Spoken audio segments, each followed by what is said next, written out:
सभागृहानं नोंद घ्यावी. भास्करराव जाधव हो घेतातच. नोंद घ्या. नोंद घेतली. भास्करराव सन्माननीय सुरू करा. अध्यक्ष महोदय, घेतली. नोंद घेतली ते काय लिहिलं त्यांनी. महाराष्ट्र सरकारच्या कारवाई करेल. वतीनं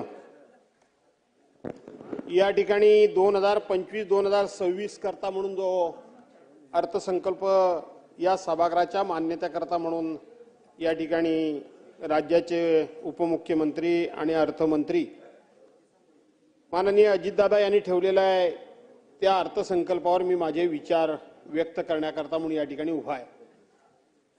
अध्यक्ष महोदय, या वेळेला अर्थसंकल्पाचा उल्लेख करताना, अर्थसंकल्पाचं नामकरण करताना माननीय अर्थमंत्र्यांनी या ठिकाणी या वेळेचा अर्थसंकल्प हा शाश्वत व सर्वसमावेशक अशा प्रकारचा अर्थसंकल्प आहे, अशा प्रकारचा शब्दप्रयोग केला. याच दादांनी, याच अर्थमंत्र्यांनी मागच्या वेळेला जेव्हा हा अर्थसंकल्प मांडला होता तेव्हा त्यांनी सांगितलं होतं, हा माझा अर्थसंकल्प शेतकरी, युवा, महिला आणि गरीब यांच्यासाठी हा अर्थसंकल्प असेल असं सांगितलं होतं. त्याच्यापूर्वी त्यावेळचे तत्कालीन अर्थमंत्री देवेंद्रजी फडणवीस यांनी त्यावेळेला त्या अर्थसंकल्पाचं वर्णन हा पंचामृत बजेट, पंचामृत अर्थसंकल्प अशा प्रकारचा अध्यक्ष महोदय त्यांनी या अर्थसंकल्पाचा उल्लेख केला होता. अध्यक्ष महोदय, प्रत्येक वेळी हे बजेट, हा अर्थसंकल्प सभागृहाच्या समोर येतो, सभागृहाच्या समोर त्याला मान्यता घेतली जाते आणि मान्यता घेतल्यानंतर प्रत्यक्षपणे या अर्थसंकल्पामध्ये खर्च किती होतो अध्यक्ष महोदय याचा सुद्धा विचार करण्याची गरज आहे. आणि म्हणून या अर्थसंकल्पामध्ये फक्त आकर्षक घोषणा, आकर्षक अशा पद्धतीच्या लोकांना आश्वासनाचा पाऊस हा प्रत्येक अर्थसंकल्पामध्ये पाळला जातो, परंतु प्रत्यक्षपणे त्या ठिकाणी कुठेही तो खर्च होताना दिसत नाही, लोकांच्या योजना होताना दिसत नाही, लोकांच्या मध्ये समाधान त्या ठिकाणी होताना दिसत नाही. आपण जर बघितलं तर दिवसागणिक महसुली जमा प्रचंड प्रमाणामध्ये वाढते. 2024-25 ला बघितलं, हे माननीय अर्थमंत्र्यांनी हे पुस्तक दिलेलं आहे, त्याच्यामध्ये 4,99,463 कोटीचा अंदाज होता, परंतु प्रत्यक्षपणे 5,36,000 आणि 463 कोटी अशा पद्धतीचा अर्थ या महसुली जमा झाली. 2025-26 ला त्यांनी 5,60,000 आणि 963 कोटी रुपयाचा अंदाज वर्तवलेला आहे. परंतु नेहमीप्रमाणे ज्या वेळेला, मागच्या वेळेला जसा इथं जवळजवळ 40-42 कोटी रुपये ते हे बजेट, 40-42 हजार कोटी रुपयांचं, हजार कोटी रुपयाचा ही महसुली तूट झाली. आता सुद्धा स्वतःच मंत्री महोदय सांगतायत की या वेळेला 45,891 कोटी रुपयाची तुटीचा हा अर्थसंकल्प स्वतः माननीय अर्थमंत्र्यांनी या ठिकाणी मांडलेला आहे. आणि म्हणून एकूण जर खर्च किंवा एकूण जर प्लॅन बघितला तर 7,20,000 कोटी रुपयाचा प्लॅन आहे. राजकीय कोषीय तूट सुद्धा 1,36,234 कोटीवर दिवसेंदिवस जायला लागले. परंतु माननीय दादांना मला सांगितलं पाहिजे की आपण खाली सांगत असताना मात्र की राजकोषीय उत्तरदायित्व आणि वित्तीय व्यवस्थापन कायद्यानुसार राजकोषीय तूट ही उत्पन्नाच्या 3% कमी ठेवण्यामध्ये शासन या ठिकाणी यशस्वी झालंय, अशा पद्धतीचा आपण या ठिकाणी शब्दप्रयोग सुद्धा केलेला आहे. पण अध्यक्ष महोदय, प्रत्यक्षपणे ज्या वेळेला अशा पद्धतीच्या सभागृहाकडून तुम्ही संपूर्णपणे मान्यता घेता आणि प्रत्यक्षपणे खर्चाचं बाकी या ठिकाणी प्रमाण किती आहे अध्यक्ष महोदय, तर खर्चाचं प्रमाण आपण जर बघितलं तर खर्चाचं प्रमाण केवळ 46% एवढंच फक्त खर्चाचं प्रमाण आहे. आपण मागच्या वेळेला 1,92,000 कोटींची मान्यता सभागृहाकडून घेतली आणि प्रत्यक्षपणे 1,18,000 कोटी रुपये फक्त आपण खर्च केलेत. उरलेले पैसे आपण खर्च देखील करू शकलात नाही. याचा अर्थ की एका बाजूनं महसुली तूट तुमची होतीये, तुम्ही प्लॅनिंगवर त्या ठिकाणी पैसे त्या ठिकाणी ठेवल्यासारखे दाखवता, पण प्रत्यक्षपणे मात्र खर्च होत नाही. ही राज्याची प्रगती नाही तर ही राज्याची अधोगती आहे, हे आपल्याला या ठिकाणी मान्य करावं लागेल. अध्यक्ष महोदय, आपण एका बाजूला पुरवणी मागण्या या ठिकाणी बजेट आणता आणि बजेट आणल्यानंतर साधारणपणे वर्षातून 3 पुरवणी मागण्या याव्यात, हा आपला अधिकार आहे. 3 पुरवण्या मागण्या येत असताना त्याच्यामध्ये सुद्धा मूळ बजेटच्या किती टक्के रक्कम आपण खर्च केली पाहिजे, 5% जास्त रकमेची बजेटच्या म्हणजे पुरवणी मागण्या सभागृहासमोर येता कामा नयेत. पण आज पुरवण्या मागण्याचं प्रमाण जर आपण बघितलं तर गेल्या वर्षी 1,37,000 कोटी 1,37,000 कोटी रुपये पुरवणी मागण्या कोटी रुपयाच्या पुरवणी मागण्या सभागृहासमोर आल्या. म्हणजे त्याचा अर्थ की मूळ बजेटच्या 20.49% 49% आपण पुरवण्या मागण्या सभागृहासमोर आणल्यात. याचा अर्थ की आपण पूर्णपणे आर्थिक शिस्त बिघडवलेली आहे. आपण आर्थिक शिस्त बिघडवलेली आहे. आपण आकस्मिक निधीतून काही योजना घेऊ शकतो, नाही अशातला भाग नाही, परंतु अकस्मातता निधीतून योजना घेण्याच्या ऐवजी आपण इथं आकडेवारी मात्र बजेट पहिल्यांदा फुगवून सांगतो. ते बजेटमध्ये नंतर रिऑपरेशन मध्ये कोणाचे पैसे किती कमी करतो आणि कोणाचे पैसे किती वाढवतो आणि ह्या पुरवण्या मागण्या सभागृहासमोर पुन्हा पुन्हा आणतो. याला कुठेतरी आर्थिक शिस्त येण्याची गरज आहे. अध्यक्ष महोदय, या आर्थिक शिस्त आणत असताना आपण जर बघितलं तर आपलं राज्य हे आज जे काही देशामध्ये आपला 5वा नंबर, आर्थिक घडीमध्ये आपल्या देशाचा 5वा नंबर आपण म्हणतो, पण आज देशामधली जी छोटी छोटी राज्य आहेत, तेलंगणा सारखं राज्य आहे, त्या तेलंगणा कर्नाटक सारखं राज्य आहे, तामिळनाडू सारखं राज्य आहे, या छोट्या छोट्या राज्याच्या सुद्धा आपलं दरडोई उत्पन्न दिवसागणिक आता कमी व्हायला लागलंय. हे मी म्हणत नाही अध्यक्ष महोदय, सर्वसाधारणपणे राज्याचा अर्थसंकल्प मांडण्यापूर्वी एक महाराष्ट्राची आर्थिक पाहणी म्हणून महाराष्ट्र सरकारचाच दस्तऐवज, महाराष्ट्राचाच ही पुस्तिका, महाराष्ट्राचाच हा लेखाजोखा सरकारच्या वतीनं सभागृहासमोर ठेवला जातो, सदस्यांना दिला जातो. त्याच्यामध्ये ते म्हटलंय, मी म्हणत नाहीये अध्यक्ष महोदय, मी म्हणत नाहीये. त्याच आर्थिक पाहणीमध्ये दुसरा एक विषय आहे की आपल्या राज्यामध्ये 36 जिल्हे आहेत अध्यक्ष महोदय. या 36 जिल्ह्यांचं दरडोई उत्पन्न आपण इथं 2 आणि 2.5 लाख आणि 3 लाख रुपये दरडोई उत्पन्न आपण उत्पन्न आहे म्हणून सांगतो, परंतु प्रत्यक्षपणे राज्यातल्या 36 जिल्ह्यामधल्या 18 जिल्ह्याचं वार्षिक दरडोई उत्पन्न हे 1,88,892 रुपये आहे.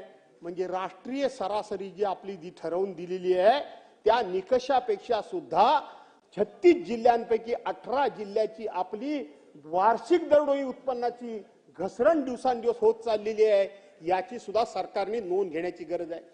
अध्यक्ष महोदय, आर्थिक पाहणी आपण म्हटल्यानंतर 8.75% आपला विकास दर वाढेल आपण म्हणतोय.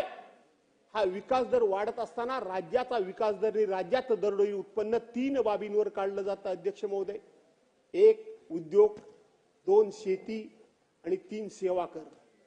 अध्यक्ष महोदय, 8.75% राज्याचं दरडोई उत्पन्न आपण, राज्याचा विकास दर 8.75% म्हणतोय.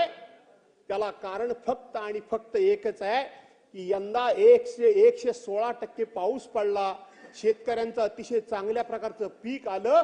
म्हणून अध्यक्ष महोदय, आपल्या ह्या पाणीमध्ये आपण दिसतोय की आपण गेल्या वेळेला 2.9% वाढीचा दर होता, तो या वेळेला 3.3% वाढला. ही आर्थिक पाहणी सांगते, मी सांगत नाहीये. म्हणून आपण तिथं पुढे जातोय. 2020-21च्या तुलनेनं पेरणी क्षेत्र तर कमीच झाले, आता कमी झालंय. यंदा हा दर घसरणार आहे अध्यक्ष महोदय. गव्हाच्या 1126 हेक्टर पिकापैकी जागेवर पेरणीपैकी 1047 हेक्टरवरच पेरणी झाली अध्यक्ष महोदय. ज्वारीच्या 2320 हेक्टर पैकी एकूण 1740 हेक्टरवर पेरणी झाली अध्यक्ष महोदय. बाजरीच्या 687 हेक्टर पैकी 404 हेक्टरवरच फक्त पेरणी झाली आहे.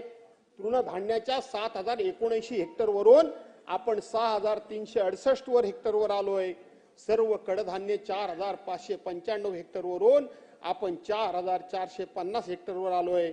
सर्व अन्नधान्य 16,674 हेक्टरवरून अध्यक्ष महोदय 10,787 हेक्टरवर आपण आलोय. याचा अर्थ यंदा हे पीक कमी होणार आहे. हे पीक कमी होणार आहे.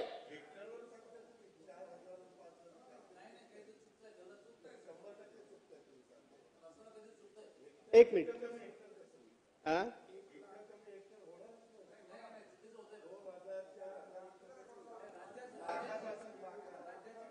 ठीक आहे, मी दादा त्याच्यामध्ये दुरुस्त करू, काय हरकत नाही, माझा काही त्याबद्दल आग्रह नाहीये. आपण दुरुस्त करूया. आर्थिक पाणी लाखात असेल, ती कमी होत आहे. अनावधानानं झालेली चूक असेल तर रेकॉर्डवरून काढू. चला भास्करराव, दुरुस्त करू. भास्कररावजी इकडे सुरू करा तुम्ही. आणि म्हणून आर्थिक पाणीचा अहवाल 2024-25 मध्ये सकल राज्य उत्पन्नाची सेवा क्षेत्राचा आणि उद्योग क्षेत्राचा वृद्धी दर घटणार असल्याचा अंदाज वर्तवण्यात आलेला आहे. उद्योग क्षेत्रामध्ये सुद्धा दादा हा घर आपणच कबूल केलेला आहे. खाणकाम दगडकाम क्षेत्राचा वृद्धी दर सुद्धा मागील वर्षी 5.8% होता. या वेळेला तो 2.9% आलाय. वीज वायू पाणी पुरवठा आणि इतर उपयुक्त सेवा हे 13.5 वरून 8.1% आले. बांधकाम वृद्धी 10.4% 5.7% आले. त्यामुळे उद्योग क्षेत्राचा आपण सांगताय की दावोदचा सातत्याने आपण उल्लेख करताय. 15,72,000 कोटी रुपयाचे आम्ही त्या ठिकाणी करार करून आलो म्हणून सांगताय. 16 लाख लोकांना आम्ही रोजगार देणार म्हणून सांगताय. 63 कंपन्या राष्ट्रीय आंतरराष्ट्रीय कंपन्यांबरोबर आम्ही त्या ठिकाणी करार केले म्हणून सांगताय. प्रत्यक्षपणे करार केलेत हे तुम्ही सांगताय. हे करार झाले आणि आजपर्यंत 10 मार्च पर्यंत त्याची काहीही त्या ठिकाणी प्रगती झालेली नाही. पूर्वी सुद्धा फार मोठे करार झालेले आहेत. त्याचा रिझल्ट काय आला याचं सुद्धा कधीतरी एकदा उत्तर शोधण्याची गरज आहे. आणि म्हणून उद्योग क्षेत्रामध्ये सुद्धा आपण या ठिकाणी मागे जातोय हे आपल्याला कबूल करावं लागेल. आपलं सर्वात मोठं दळणवळणाचं आणि आपल्या सगळ्यात मोठं उत्पन्नाचं साधन कोणतं आहे तर ते आहे सेवा क्षेत्र. आणि या सेवा क्षेत्रामध्ये सुद्धा आपण जर बघितलं असेल, दळणवळण असेल, वाहतूक असेल, साठवण असेल, व्यापार असेल, या सेवांचा वृद्धी 11.4% वरून 5.6% आपण खाली आलोय. आपण त्याचबरोबर मालमत्ता व व्यावसायिक सेवा मागील 12.2% वरून 8.6 वर आलोय. आणि सार्वजनिक प्रशासन संरक्षण व इतर सेवा वृद्धी याचा दर 17.5% तुलनेत 11.1 वर आपण आलोय. आणि म्हणून अध्यक्ष महोदय, एका बाजूला आपण या ठिकाणी बरेच काही लोकांना योजना देण्याच्या गोष्टी करतोय आणि दुसऱ्या बाजूला राज्याची आर्थिक पाहणीमध्ये जर हे सगळं बघितलं तर आपल्या समोर फार मोठ्या अडचणी भविष्यामध्ये उभ्या राहणार आहेत हे स्पष्ट दिसतंय. आणि म्हणून दादा, माझी विनंती आहे की आपली सगळी बिघडलेली आर्थिक घडी बसवण्याकरता आपल्याला कठोर व्हावं लागेल. सवंग लोकप्रियतेच्या घोषणा कमी कराव्या लागतील. महाराष्ट्रासारखं राज्य, हे राज्य पुन्हा आर्थिक घडी जी विस्कटलेली आहे ती घडी बसवण्याकरता म्हणून मी मागच्या वेळेलाही सांगितलं की अशा प्रकारचे काहीतरी कठोर निर्णय घ्या. आम्ही तुमच्या पाठीशी उभं राहणार आहोत. दादा, तुम्ही दिलेला तक्ता, हा तक्ता माझ्या समोर आहे. या वेळेला तुम्हाला मी धन्यवाद देतो की नेहमी आपण कोणकोणत्या विभागाला किती निधी देतो हे आम्हाला सगळी बुक त्या ठिकाणी चाळून शोधावा लागतो. पण या वेळेला आपण त्याची रेडीमेड आकडेवारी तुम्ही आम्हाला छोट्या बॅगेमध्ये दिलीत. गेलं ते छोट्या बॅगेमध्ये तुम्ही आम्हाला दिलीत. आणि म्हणून तुम्हाला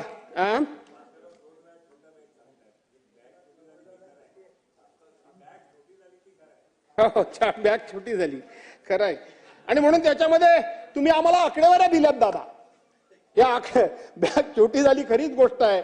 तुम्ही मला आकडेवारी दिलीत. ही आकडेवारी या वेळेला तुम्ही मागच्या वेळेला दिली नव्हती. मागच्या वेळेला मी सभागृहामध्ये हा मुद्दा उपस्थित केला होता की अर्थमंत्र्यांच्या भाषणामध्ये कोण कोणत्या योजनेकरता किती आपण त्या ठिकाणी बजेटमध्ये तरतूद करतो ते सांगितलं जातं. पण गेल्या वेळेचं बजेट होतं ते निवडणुकीचं बजेट होतं. त्यामुळे ते बजेट वाचण्याचं काम तुम्ही केलं. आम्ही एकत्र बसतो त्यामुळे आम्हाला थोडंफार आपल्याला सगळ्यांच्याच लक्षात येतं. पण या वेळेला मी तुम्हाला धन्यवाद देतो. प्रत्येक योजनेचा उल्लेख करून तुम्ही प्रत्येक योजनेला आपण किती या ठिकाणी तरतूद करतो आहोत त्याचा उल्लेख आपण इथं केलात.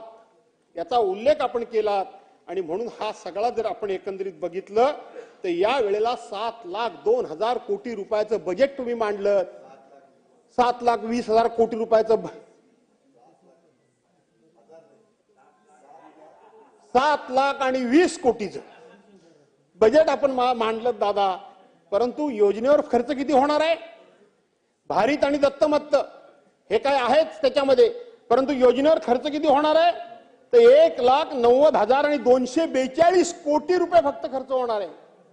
म्हणजे एकूण राज्याच्या उत्पन्नाच्या, एकूण राज्याच्या महसुलाच्या फक्त 36% रक्कम, 36% रक्कम ही फक्त तुम्ही आपण योजनांवर खर्च करणार म्हणून दाखवलीत. खरी तर ती 36 नाही आहे, ती जास्त आहे. कारण ते 2,52,000 कोटी आहेत. काही आकडे त्या ठिकाणी टाकले गेले नाहीत, काही आकडे टाकले गेलेले नाहीत, ते वेगळे आकडे. म्हणून मी सांगितलं ना की 44% होत आहे. ते सगळं 44% होत आहे, मी कबूलच करतो. ते 44% होत आहे. पण गेल्या वर्षी तुम्ही जे काय एकंदरीत रक्कम दिलीत त्यातली 46.46% फक्त रक्कम खर्च झाली आहे. दादा तपासून बघा, आपण रकमा देताय पण त्या डिपार्टमेंटकडनं खर्च होतात की नाही होतात, का आपण जाणीवपूर्वक हे खर्च होत नाहीत, किंवा आपण फक्त आणि फक्त बजेटमध्ये आकडेवारी मोठी मोठी जाहीर करतो आणि नंतर मात्र पैसे उभे करणं जड जातं म्हणून ते खर्च करण्याचे टाळतो का? याचा सुद्धा एकदा कधीतरी महाराष्ट्रामध्ये विचार होण्याची गरज आहे. याचा कधीतरी एकदा महाराष्ट्रामध्ये गजर होण्याची गरज आहे. आपण याच्यामध्ये वेगवेगळ्या घोषणा खूप मोठ्या केल्यात. मागच्या अगदी इथं आपण कविता केल्यात, मी पण थोड्याशा आणल्या होत्या. खरं सांगायला करून गेलं तर हा तुमचा बदललेला स्वभाव मला लय भावला दादा. तुम्ही एवढे अध्यात्म झालात, एवढे रसिक झालात, नाही तर वृक्ष दादा, वृक्ष रागीट दादा अशी तुमची जी इमेज होती ती जरा बदलायचं काम दादा करतायत. कारण कविता बिविता काव्य बिव्य म्हणायला लागले ते बरं आहे, त्याबद्दल काही वाद नाही. पण मला एकानं कुणीतरी सांगितलं म्हणतात हे पलीकडचे लोक लगेच उठतील, चिडून उठतील. खरं सांगायला गेलं तर तेच झाले भानगड. पण ते म्हणून ते चिडून उठेल म्हणून त्यांना मी सांगतो की मी पहिल्यापासून संघाच्या शाखेत जाणारा माणूस आहे. मी शाखेत जायचो, माझे वडील जनसंघवाले, आणि म्हणून मी शाखेत जायचो. म्हणून मला माहिती आहे सदा वत्सले वगैरे नमस्ते वगैरे. तुम्ही काय त्या शाखेत कधी गेलेला नाहीत खरं सांगायला गेलं. आणि म्हणून मला ते पूर्वी मोरोपंत पिंगळे म्हणून त्यांचे पहिले होते, त्यांनी माझा सत्कार केलेला आहे. तुम्हीच मला पालकमंत्री केला, पवार साहेबांनी मला पालकमंत्री केला. खरं सांगायला गेलं तर त्यावेळेला आमच्याकडे संघाचं शिबिर भरलं. सुदर्शन जे आले होते त्यांचे प्रमुख, आता जसे मोहनराव भागवत आहेत त्यांच्या. भास्कररावजी कौतुक करताय का काय?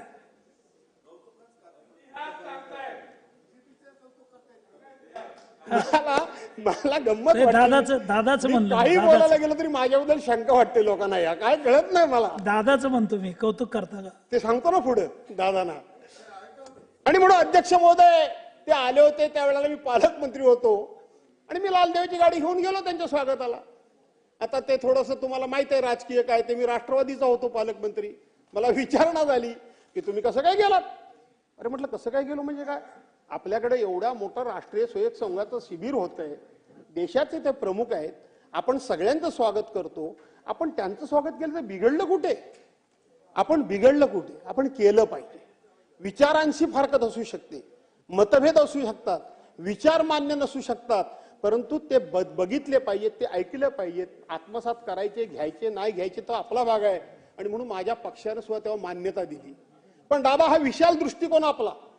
काही लोकांना फक्त घोड्याचे झापडं, जशी म्हणजे 2 बाजूने झापडं पुढे लावलेली असायची ना टांग्याला, इथून सोडला की तिथे जा आणि तिथून आला की इथे जा, ही विचारामध्ये आपल्याची संपूर्णपणे अशी विशालता आली. भुजबळ साहेब, आपला विचार जो संपूर्णपणे सर्वांना समोर घेऊन बरोबर घेऊन जाण्याचं जे आपल्यामध्ये जी काही भावना निर्माण झाली ती ही अशा विचारांमुळे झाली. विरोधक असला तरी त्याचं सुद्धा ऐकून घ्यायचं. दादा संघाच्या शाखेत कधी गेले नाहीत, म्हणजे ते तिकडं मुख्यालयात नागपूरला गेल्याचं कधी मी ऐकलं नाही. दादा राहिलेत, पण मात्र कवी मात्र कोणाच्या तरी नादाला लागून झालेत, एवढंच मला फक्त सांगायचं आहे. बाकी मला काही सांगायचं नाही. आणि अध्यक्ष महोदय, निवडणुकी तोंडावर तुम्ही सांगितलं की लाडकी माझी बहीण, अरे ते फोटो बघून बघून कंटाळा आला. आता सुद्धा बघितलं ते तिघांचेच फोटो कायम असतात. अरे पूर्वीची काय सरकार झाली नाही काय फोटो, रोज जाहिरात, वर्तमानपत्रामध्ये जाहिरात, टीव्हीवर जाहिरात, कुठल्याही कार्यक्रमावर पत्र जाहिरात, कुठलंही प्रशस्ती पत्रिक द्या जाहिरात. काय चाललंय काय हे? आणि जाहिरात त्यावेळेला त्या लाडक्या बहिणींना असं काय खुलवून टाकला नाही या भावानी आणि सांगितलं की 46,000 कोटी रुपये आम्ही महिला आमच्या लाडक्या बहिणींकरता तरतूद केलेली आहे. किती सांगितलं? 46 कोटी रुपये, 46,000 कोटी रुपये. यंदाचं बजेट कितीचं आहे? 36,000 कोटी रुपये. पहिल्या झटक्यात 10,000 कोटी रुपये कमी झाले. म्हणजे 10,000 कोटी मिळणाऱ्या बहिणी आता घरी जाणार हे स्पष्ट झालं. प्रत्यक्षपणे खर्च किती झाले? 33,232 कोटी रुपये. 46,000वरून 33,232 कोटी रुपये झालं. मतं घेतली 2100 रुपये आम्ही पर महिलेला करू पर महिना. आता ह्या बजेटमध्ये त्याचा पत्ताच नाही. आता त्याचा पत्ताच नाही. मुख्यमंत्री म्हणतात पुढच्या वेळेला बघू. दादा म्हणतात मी काय कधी बोललो नाही.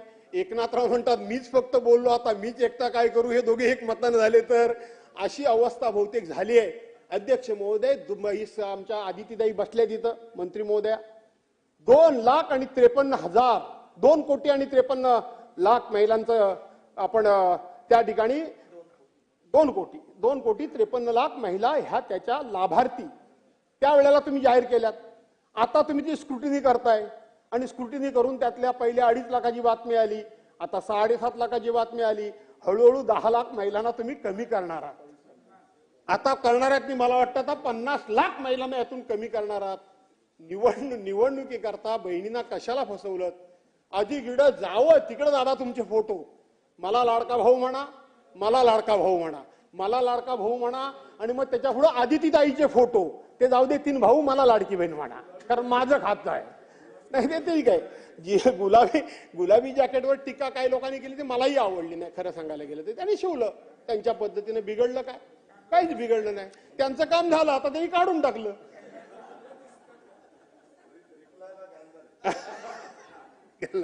आणि म्हणून त्याचं काय झालं? त्या महिलांना तुम्ही वाऱ्यावर का सोडलं?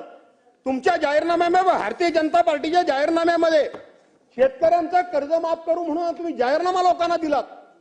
आता तुम्ही त्या शेतकऱ्यांच्या कर्जमाफीबद्दल शब्द उच्चारला तयार नाहीत. त्यांना कर्जमाफी तुम्ही द्यायला तयार नाहीत. त्याबद्दल तुम्ही काय बोलायला तयार नाहीत. तुम्ही सभागृहामध्ये बोललात अध्यक्ष महोदय, आपल्या लोकांना निवडणुकीमध्ये तुम्ही बोललात, त्याची पूर्तता ही सरकारने सरकार म्हणून तुम्हाला करायची आहे. गेल्या इतक्या वर्षामध्ये 1962 सालापासून आज तगायत एवढी मोठी कधी सरकारी पक्षाला मेजॉरिटी मिळालेली नाही, कधीच नाही. कैलासवासी यशवंतरावजी चव्हाणांच्या कारकिर्दीमध्ये 212 आमदार फक्त एकदा निवडून आले होते. दादा आम्हाला दुःख नाही, अजिबात दुःख नाही. मी तर कधीच कोणावर जळणारा माणूस नाही. जे आहे प्रत्येकाच्या नशिबाने ते घडतं, त्याची चिंता करायची गरज नाही. पण अशा पद्धतीनं तुमच्यावर लोकांनी विश्वास ठेवला आहे. कुठं काय आहे? काय तुम्ही तरुणांकरता सांगितलं, आम्ही लाडका भाऊ सांगितलं, आम्ही लाडकी बहीण सांगितलं, आम्ही लाडकी आजी सांगितलं, आम्ही लाडका आजोबा सांगितलं, लोकांना तीर्थयात्रेकरता नेण्याकरता म्हणून योजना जाहीर केली. आता कुठं अर्ध्या रस्त्यावर सोडलं की काय? त्यांना गंगेत नेऊन सोडलं की काय? तीर्थयात्रा झाली कुठे? गेली कुठे ती? ते झालं काय त्या योजनेचं? ती योजनेचा पत्ता नाही. असं करू नका, असं करू नका. अध्यक्ष महोदय, आज तरुणांच्या बेकारी करता काही चालू नाही. आता ह्याच्या बजेटमध्ये उल्लेख सुद्धा नाही. आणि म्हणून भास्कररावजी टाइम तुमचा संपत आला, घ्या. तिकडेच राहिले, खाली बसून बोलू नका. अध्यक्ष महोदय, आपल्याकडं मी दादांना हीच पुन्हा पुन्हा विनंती करतोय की कुठेतरी तुम्ही ही आर्थिक शिस्त आणा. हे सगळं भावनिक आता बंद करा. भावनिक बंद करा दादा. कठोर घ्या भूमिका. राज्य वाचलं पाहिजे. केवळ अशा पद्धतीचा आता 5 वर्ष तर तुम्हाला काही धोका नाही, काहीच धोका नाहीये. आता आपसातच काय केलं तर फक्त आम्ही काय आता काय आमच्याकडून काय होण्याची काही शक्यता काय नाहीये. आणि म्हणून आमच्याकडून काय होण्यासारखी शक्यता नाही. आणि म्हणून अशा पद्धतीनं दादा हा विचार करू नका.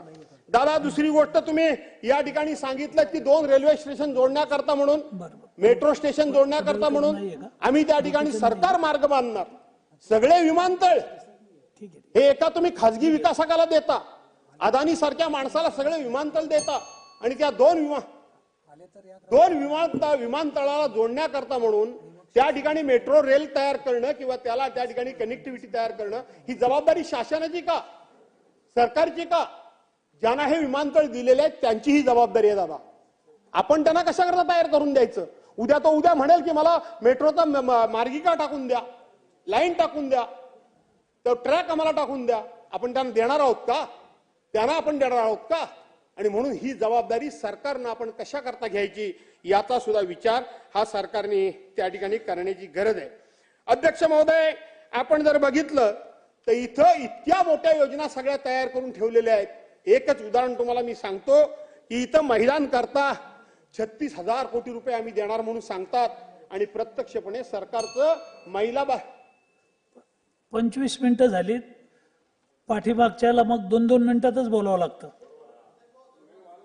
बोला बोला बोला, कंटिन्यू करा. साधारणपणे हा पहिला इतिहास असा आहे की पहिला वक्ता असतो तो जवळजवळ 2-2 तास बोलतो. मी बोलणार नाही तेवढं, पण 2-2 तास बोलतो. तुमच्या पक्षाच्या मागच्या आमदारांना बोलायला वेळ मिळावा म्हणून वाजवलं. बोला बोला. एकच मिनिट रोहितजी, आपण वेळेचं कुठे विभागणी केलीत? मग बोला. 25 मिनिटं झाले. 3 तास आहे का इथं? अध्यक्ष महोदय, वेळेची विभागणी आपण केलीच नाही. आज 3 तासाची चर्चा आहे. आणि दुसरी गोष्ट, एक चुकीची पद्धत पडली आहे. असे प्रस्ताव ज्या वेळेला येतात त्यावेळेला 50-50% वेळ वाटण्याची प्रथा आहे, पण आता तीही बंद पडली आहे. विरोधी पक्षाला काय इथं सभागृहात काही स्थान आहे की नाहीये? बोला बोला ना, तुम्ही कंटिन्यू करा. ठीक आहे रे बाबांनो, तुम्ही ठरवाल तो नियम. भास्कररावजी बोला. तुम्ही ठरवाल तो नियम. म्हणून मागच्या वेळेला दादाने एक धाडस दाखवलं होतं, इथं बोटीला धक्का मारला. स्पिंडीच्या दादानी सांगितलं होतं की असे काही प्रसंग घडतात. माननीय भास्कररावजी, वेळ वाया जातो तुमचं. बोला. तो जावा म्हणूनच वाट बघताय तुम्ही. आणि अध्यक्ष महोदय,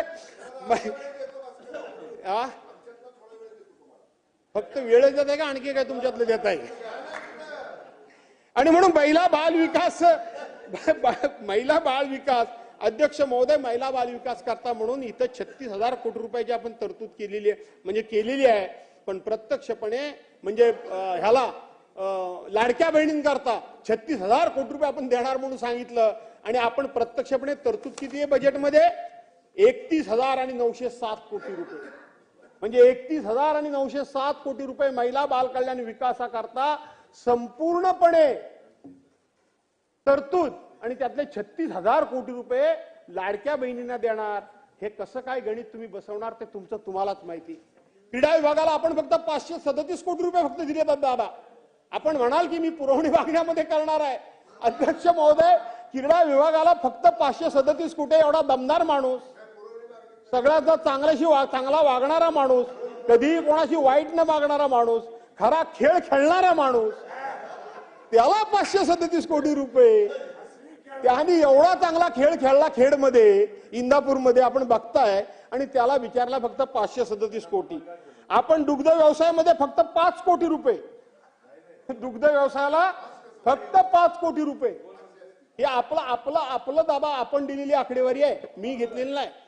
दुग्ध व्यवसायाला 5 कोटी रुपये. मराठी भाषेचा फार आपण गौरव करतोय. आपण त्या ठिकाणी आपल्या भाषेला अभिजात मराठी भाषेचा दर्जा मिळाला. पुऱ्या वर्षाकरता 225 कोटी रुपये. खार भूमी दाबा कोकणाचा आपण उल्लेख नाही केलात, मी कोणाच्या विरोधात नाही, पण आमच्या कोकणामध्ये खऱ्या अर्थानं 720 किलोमीटरचा भाग असल्यामुळं खार भूमीच्या विकासाकरता आम्हाला तुम्ही पैसे दिले पाहिजे होते. पण तुम्ही त्या ठिकाणी विदर्भ मराठवाड्याला, मला कोणाबद्दलही द्वेष नाही, पण इथं तुम्ही कोकणामध्ये दादा त्या खारभूमीच्या विकासाला सुद्धा पैसे द्या, हे तुम्हाला मागतो. फक्त दिले का किती? 113 कोटी रुपये. 113. कामगार, आज आपण कामगारांचं सांगतोय 50 लाख रोजगार करणार, 40 लाख लोकांचा रोजगार करणार. आपण सांगतोय 40 लाख कोटी रुपयाचं इन्व्हेस्टमेंट करणार आणि 50 लाख रोजगार आम्ही तयार करणार. जादूगार सरकार. आणि पैसे किती दिलेत? 171 कोटी रुपये. फक्त 171 कोटी. पशुसंवर्धन करता 390 कोटी. अशा पद्धतीच्या ह्या रकमा फक्त तुम्ही दादा दिल्यात. वास्तविक हे प्रगत राज्याचं हे लक्षण नाही. हे प्रगत राज्याचं लक्षण नाही. ज्या ठिकाणी मूलभूत अशा पद्धतीच्या काही गोष्टी करणं गरजेचं आहे आणि त्या मूलभूत गरजा गोष्टी पूर्ण करून महसुलामध्ये वाढ करण्याची जिथं आवश्यकता आहे तिथं मात्र आपण हात आखडता घेतलेला आहात. आणि म्हणून याचा पुन्हा एकदा कधीतरी विचार करण्याची गरज आहे. याचा विचार करण्याची गरज आहे. मी फार काय या ठिकाणी राजकारणावर बोलायचं ठरवलं तर मग राजकारणात मी जनरली बोलत नाही दादा, परंतु आपण या ठिकाणी आम्हाला कोकणाला विमानतळाचा उल्लेख केला. मागे दिलेले 147 कोटी रुपये फक्त खर्च होत आहेत म्हणून सांगतायत. आज रत्नागिरी सारखा जिल्हा आहे, प्रगत जिल्हा आहे, एक फक्त रस्त्याची वाहतूक सोडली तर रेल्वेची वाहतूक फ्रिक्वेन्सी फार कमी आहे. जर विमानतळ जादा लवकर जर कार्यान्वित झाला तर आम्हाला खूप त्याचा फायदा होईल. कारण जवळपास तुम्ही जरी म्हटलं असलात की चिपीचा विमानतळ तो सिंधुदुर्ग आहे, तोपर्यंत आम्ही सिंधुदुर्गाला पोहोचण्यापर्यंत आम्ही मुंबईमध्ये बाय रोड पोहोचू, इतका तो लांबचा आहे. आणि म्हणून रत्नागिरी जिल्ह्याच्या दृष्टीनं तो विमानतळ सुद्धा तुम्ही या ठिकाणी लवकरात लवकर कार्यान्वित होण्याच्या दृष्टीनं प्रयत्न करावा. तुम्ही नेहमीच प्रत्येक वेळी सांगता आणि तशा तळमळीनं तुम्ही काम देखील करता. मी तुमच्याबरोबर अनेक वर्ष काम केलेलं आहे. आजही मी तुमच्या समोर बसत असताना मी तुमची भावना बघत असतो की आपण कोकणाला काहीही देत नाही असं तुम्ही नेहमी सांगत असता. इतर भागाला देतो तसं कोकणाला काही देत नाही. कोकण सबसिडी घेत नाही. कोकणामध्ये बँकेचं कर्ज घेतलं तर एका पैशानं बुडवत नाही. त्यामुळे कधी मदत करायची वेळ आली तर त्याचे हप्ते रिशेड्यूल वगैरे करायचे असेल तर कोकणाला संधीच देता येत नाही. कोकण कोणाचाही महसूल बुडवत नाही. पण दादा 3 गोष्टी करता मी सभागृहामध्ये 10 वर्ष सरकार कोणाचाही असू दे माझी भावना कधी बदलत नाही, माझे विचार कधी बदलत नाही. मी 10 वर्ष 3 गोष्टींकरता तुमच्याकडे प्रामाणिकपणे हट्ट धरतोय की कोकणाची आर्थिक वृद्धिकरण जर करायचं असेल, कोकणाचं अर्थकारण जर सुधारायचं असेल तर पर्यटन, मत्स्य आणि त्या ठिकाणी फळबागा या 3 गोष्टींकरता तुम्ही दादा कधीतरी स्पेशल पॅकेज द्या. ते परतीचं द्या. आम्हाला कायमस्वरूपी देऊ नका. मी स्पष्टपणे सांगतो, आम्हाला नको कोणाचा उधार, आम्हाला नको कोणाचं कर्ज. आम्हाला 5 वर्षाकरता तुम्ही 20,000 कोटी रुपये जे आमचं इन्फ्रास्ट्रक्चर तयार करायचं आहे, ज्या आम्हाला मूलभूत सोयी सुविधा करायच्या आहेत त्याच्याकरता 20,000 कोटी रुपये आज 10 वर्ष मी मागतोय. 20,000 आणि ते परत बोलीवर घ्या, परत फेडीवर घ्या. कारण आमचा कोकण म्हणजे डॉलर भूमी आहे. आज मासे आम्ही परदेशामध्ये पाठवतो, आपल्याला डॉलरच्या रूपानं करन्सी आपल्या देशाला आणण्याचं काम आमचा कोकण करतो. आज आंबा आम्ही बाहेर पाठवतो, डॉलरच्या रूपानं आम्ही तुम्हाला करन्सी देशाला देण्याचं काम आम्ही करतो. आज पर्यटक या ठिकाणी महाराष्ट्रामध्ये येतात, ते कोकणामध्ये मोठ्या प्रमाणात येतात. ते पर्यटनाच्या माध्यमातून डॉलर आम्ही देण्याचं काम तुम्हाला करतो, करन्सी देण्याचं आम्ही तुम्हाला काम करतो. प्रत्यक्षपणे ही डॉलर कोकण म्हणजे माझा डॉलर भूमी आहे. पण आमच्या राजकीय अभिनिवेशामुळे असेल किंवा आमच्या काही चुकींच्या भूमिकेमुळे असेल हा कोकण मागे राहिलाय, हे तुम्हालाही मान्य करावं लागेल. दादा थोडं कोकणाकडे लक्ष द्या. राज्याचं अर्थकारण सुधारण्याकरता कोकण तुम्हाला मदत करेल एवढी कोकणामध्ये क्षमता आहे. कारण कोकणामध्ये आज गेले कित्येक वर्ष आम्ही काजू एकाधिकार खरेदीची योजना आम्ही मागतोय. आंब्याला त्या ठिकाणी कुठेतरी रायपिनिंग वगैरे सेंटर उभं करा म्हणून आम्ही सांगतोय. ताबडतोब तर आंबा परदेशात जाईल अशा पद्धतीची काहीतरी व्यवस्था करा असं आम्ही सांगतोय. तुम्हाला आम्ही सांगतोय की पोपळीच्या बागा म्हणजे सुपारीच्या बागा, नारळीच्या बागा आमच्याकडे आहेत. आणि कोकण हा नेहमी स्वच्छतेमध्ये राज्यामध्ये 1 नंबर आहे. कोकणामध्ये कधी तुम्हाला घाण दिसणार नाही, स्वच्छ कोकण आहे. आणि त्याचबरोबर आदरातिथ्य कसं करावं हे कोकणाकडून शिकावं. मी कोणाचाही द्वेष करत नाही, मी कोणालाही कमी लेखत नाही, पण आदरातिथ्य कसं करावं हे कोकणाकडून शिकावं. आणि त्याचबरोबर कोकणातल्या आमच्या ज्या भगिनी आहेत या भगिनींच्या हातचं जेवण जेवून बघा. वेगवेगळ्या प्रकारचे उत्तम पदार्थ कसे करावे ते सुद्धा कोकणाची खासियत आहे. आणि म्हणून आलेल्या माणसाचं पाहुणचार करून पर्यटन कसा वाढवावा हे कोकणाकडे कौशल्य आहे. दादा मी त्या ठिकाणी पालकमंत्री असताना तुमच्या नेतृत्वाखाली पवार साहेबांनी एक सूचना केली की ज्या पद्धतीनं लंडन मध्ये ब्रेड अँड बटर अशा पद्धतीची योजना आहे, ती योजना मी माझ्या मतदारसंघामध्ये घरोघर राबवली. आज प्रत्येकाच्या घराला लाखो रुपयाचा इन्कम आपण करून दिलाय. लाखो रुपयाचा. काय योजना आहे ती की एखादा जाणारं पर्यटनचं माणसं असतील, कोण नवीन जोडपी वगैरे असतील. 30 मिनिटं झाले. बरं एक 5-6 मिनिटं 5-6. आणि दादा तुम्ही ते ऐकून घ्या, कारण तुम्ही ते करता म्हणून मी तुमच्याकडे आग्रहाने सांगतो. सरकार कोणाचं असू दे तुम्ही मदत करता. आणि म्हणून त्या घरामध्ये जर नवीन एखादा कपल जाणार असेल किंवा पर्यटक जाणार असेल तर त्यांनी घरामध्ये राहावं. त्या घरच्या लोकांनीच त्यांना जेवण द्यावं. त्या घरच्या लोकांनी त्यांचा पाहुणचार करावा. आणि हॉटेलच्या दरापेक्षा थोडे पण हॉटेलच्या दराच्या बरोबरीनं पैसे घ्यावे अशी ती योजना आहे. त्याच्याकरता दादा त्यांना कमर्शियल लाईट बिल आपण देत नाही. त्यांना कुठलीही परमिशन घ्यायची आवश्यकता नाही. फक्त एकच की रिक्षेवाला असेल, आणखीन कोण असेल, काय असेल तर त्यांनी कोणाची छेडछाड काढू नये. त्यांना सुरक्षितता वाटली पाहिजे याची हमी घेऊन आपण इतकी चांगली ती योजना राबवली. त्यामुळे घराघरातून एक आर्थिक अशा पद्धतीची सुबत्तता आली. आर्थिक सुबत्ता झाली. दादा ही योजना संपूर्ण कोकणाकरता राबवा, सगळ्या कोकणाकरता राबवा. कोकणाची आर्थिक स्थिती खूप सुधारेल. कोकण काही पैसे मागत नाही तुम्हाला माहिती, बँकेची कर्ज पण घेत नाही, काही घेत नाही. हे पुन्हा पुन्हा काही सांगण्याची गरज नाही. दुष्काळ आला, पाऊस जास्त आला, कमी आला, तो कधीच काही मागायला येत नाही.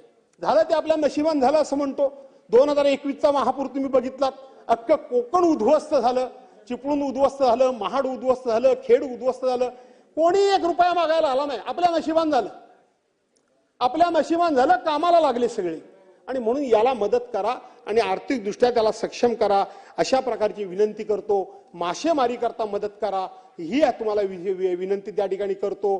फळबागांकरता मदत करा. आता फळबागाचं यंदा चांगल्या प्रकारचं हवामान होतं, पण आता प्रचंड उष्णता आहे, प्रचंड उष्णता. आणि ती उष्णता असल्यामुळे असे आंबे गळून पडतात, तिथं गळून पडतात. आपल्याला असं वाटतं की कोकणाची माणसं पण ना, मी अनेक वेळा सांगितलं दादा, पहिली पेटी गेली 20,000ला गेली, 25,000ला गेली, आणि शेवटचा आंबा 30 नि 40 रुपये किलोन जातो, किलोन. मी प्रत्येक वेळी सांगतो, अरे मेल्यानो हे नका सांगत बसू. सगळ्यांना असं वाटतं की प्रत्येक वेळी तुम्हाला 20,000 रुपयाचीच पेटी जातीये. आणि दुसरी गोष्ट, हा जो आंबा आहे दादा, हा सगळ्या कोकणामध्ये होत नाही, आमच्या चिपळूणमध्ये होत नाही. तुम्हाला माहिती आहे, जिथे म्हणून लॅटरेट स्टोन आहे म्हणजे जांभा दगड आहे, आणि जिथे खारी हवा आहे तिथेच फक्त हा आंबा होतो. सगळ्या कोकणामध्ये सगळ्यांचा आंबा होतो असं नाही, पण एक समज आहे की सगळ्यांच्याकडे हा आंबा होतो.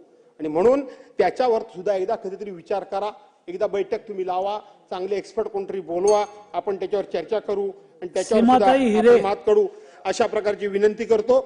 आणि म्हणून दादा, ह्या बजेटच्या माध्यमातून मी एवढंच सांगतो की सगळ्यांनी एक आर्थिक शिस्त आणा, तुम्ही खरंच शिस्त आणा, प्रशासनावर वचक बसवा. गोपीचंद पडळकर, एक मिनिट एकच आणि एकच सूचना करतो तुम्हाला दादा, की एमएससीबी मध्ये, तुम्ही एमएससीबीचे मंत्री होतात, एमएससीबी मध्ये सेक्शनल इंजिनियर पासून एक मिनिट